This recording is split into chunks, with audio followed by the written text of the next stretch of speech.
Hi guys, welcome back to my channel. So today I am filming my third look using the ABH Norvina collection volume 4. So I love this palette. It is honestly some of my favorite colors. It's pinks, there's a little bit of purple, there's this really vibrant pop of yellow, there's some sparkle, and there's also some neutral. I feel like there's so many things you could do with this, and I think the same can be said for every one of the Norvina palettes. I personally only have, I think volume 3 is the orange one.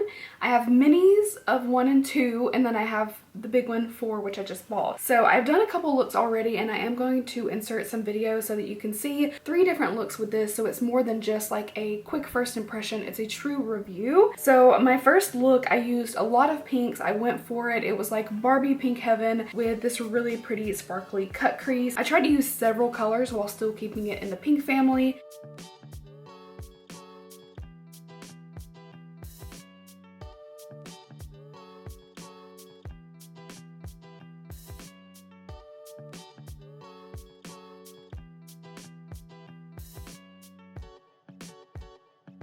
When I went in for my second look, I had to start with the shade C4, which I think is this beautiful purple. It's not quite lavender, but it is fairly light a purple. And then we really went in with like purple berries and really added that shimmer in the middle to do a little halo eye.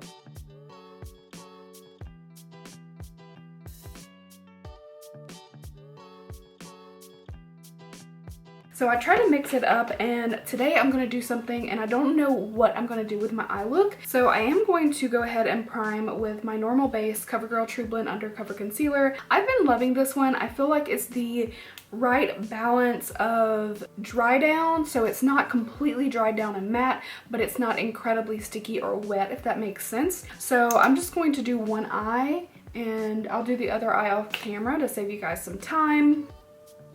So I'm just kind of patting that in with a dampened side of my blender. This is actually the e.l.f. sponge. It's really, really good if you're looking for a really affordable alternative. I still use my Stands Out Beauty Sponge and my Beauty Blender a lot, but I have been reaching for this one a good bit since I bought it, so I'm really happy with it. I'm trying to decide what I want to do with this look because I have used several colors. I've already dipped into the pinks a lot. I've already dipped into the yellow, the purples, these shimmers here. I've dipped into this one. I haven't really used a lot of the chunkier glitters, so I definitely want to use some of that. I think I dipped into this a little bit, but not a lot. So I may start out with just a more neutral beginning to this. So I'm going to take a 4. It is kind of a transition shade that's less warm than D1, which is what I was kind of eyeing, but this one's a little cooler. I think I am going to incorporate obviously some pink into this. So I'm just going to start with a really nice transition.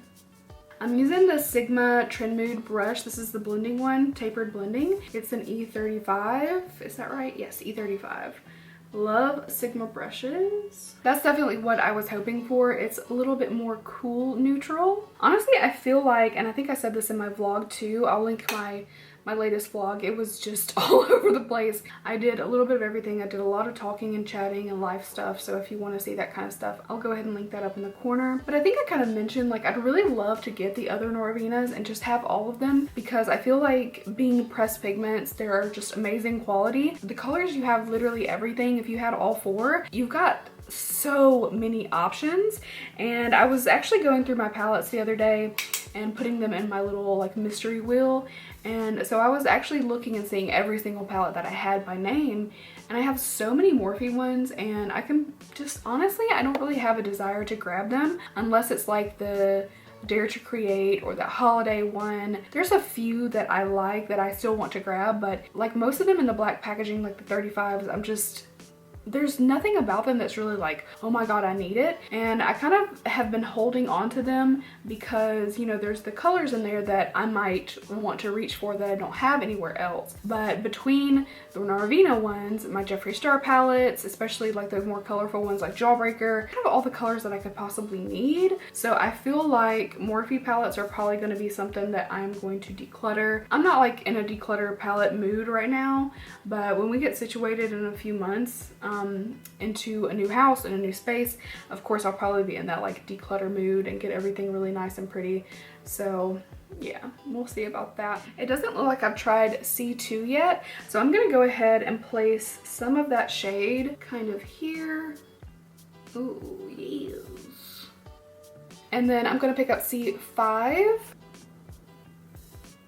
So the thing to remember with these is they're really pigmented. There's a lot of pigment packed in there, so you don't need to dig around your brush. You will have kickback if you go in a little too heavy-handed. So I would just honestly start with the lightest little touch into the shadows, and you get all the pigment that you need. Honestly, it happens so fast. I'm using a Luxie tapered blending for C2. It's just a little smaller, and honestly, 1-2 little tap. There's not a lot of kickback, but there's a lot of pigment on the brush. I think the one thing I would maybe like to see in this palette that's not here is a good black.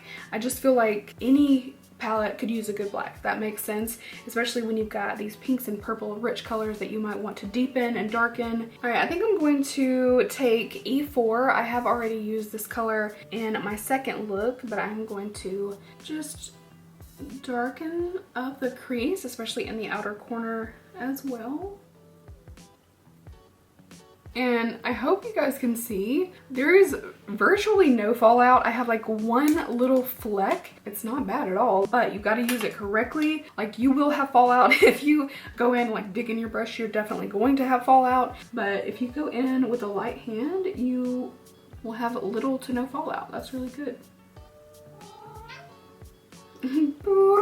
All right, I'm gonna take a little glitter glue. Now, I find that with the Norvina palettes, these chunkier glitters, which are basically like packed glitters in here, they do stick well, but I just like the extra hold and security using glitter glue, just so there's no fallout whatsoever, because obviously you're gonna be moving your eyes a lot and that glitter can become a little bit disturbed.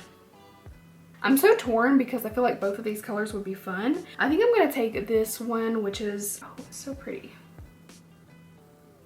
And another good thing too, like, some people don't like these type of glitters, and that's totally understandable, but there's only 2 of them in this palette, so even if you got it and you're not like a big glitter person, I think you'd still really enjoy the palette if you like the color story. All right, I'm gonna take a little bit of the glitter glue on a little tiny flat brush and tap it in my inner corner.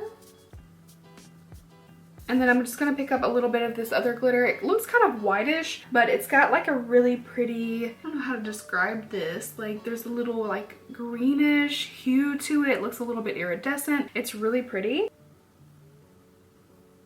And I'm gonna take a little bit of C2, that's the first pink shade that we used. And on this is a pencil brush from Sigma E30. It's the Trend Mood one as well. And then I'm gonna take the same brush and dip into E4, which is that kind of like maroon shade we used.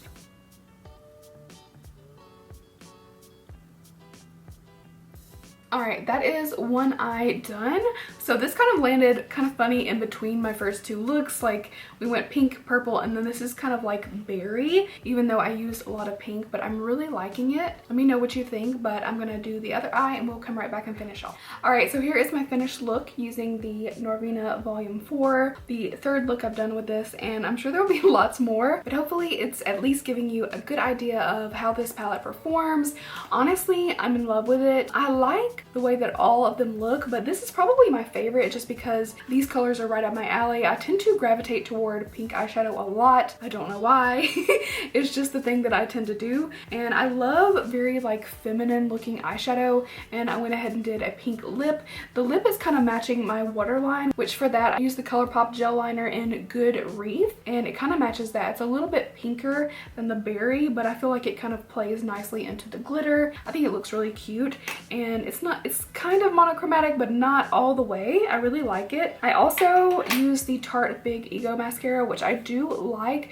I feel like lately my lashes have been kind of so-so. I need to get back to using my Grande lash, but I have been skimping out on that for some reason. So I used that, curled my lashes, did the liner, and then this lip is a Lime Crime plushie, and the shade is Rosebud, so it's a really cute like lighter pink. This may be my favorite look actually that I've done with the palette, and I kind of just threw this on. And if you're not someone who likes bold eyeshadow, or maybe especially if you're someone who is maybe feeling like you're not comfortable doing the eyeshadow and you're like, oh, I couldn't pull that off, this was super easy to try. And when you have time and you feel like playing with some makeup, using some pinks like this is super easy, especially when the quality is so good. I think it honestly makes a huge difference difference. If I was using, you know, a palette that wasn't as good, it would be difficult to come up with this eye look. But using the quality of shadows that these are, this is amazing, or pigments I should say. These glitters are gorgeous. I've only got like one little speck of glitter.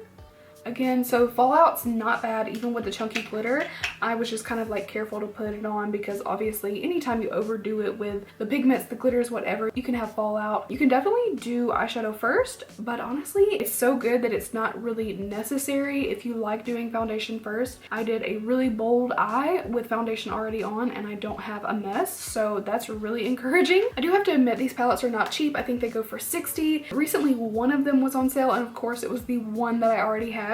But I'm definitely going to have to pick up the others at some point. It's just really, really good quality, and I think they did fun shadows but still made them wearable. There's still neutrals in here. You can still do a brown eye look with this palette, which is really cool because if you're traveling and you really like the pinks and the purples, but you do want a neutral option, you've actually got it in this palette. To sum it up, if you don't mind spending $60, you will get an amazing palette for that price. I think you will love it, and yeah, let me know what you think about my looks, and let me know how you guys are doing down below, if you're holding up okay. I know we're all getting used to this like crazy world of normal, whatever that means, so I hope you guys are doing well and coping well with all the changes. I hope you enjoyed my video. Please leave a thumbs up if you liked, and I can't wait to see you guys in my next video. Bye guys.